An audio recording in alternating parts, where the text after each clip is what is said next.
আমাদের বঙ্গবন্ধু সেতু, যেটি পূর্বে নাম ছিল যমুনা সেতু। তার দৈর্ঘ্য 4.8 কিলোমিটার।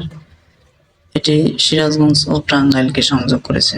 সেতুটির প্রস্থ 18.55 মিটার।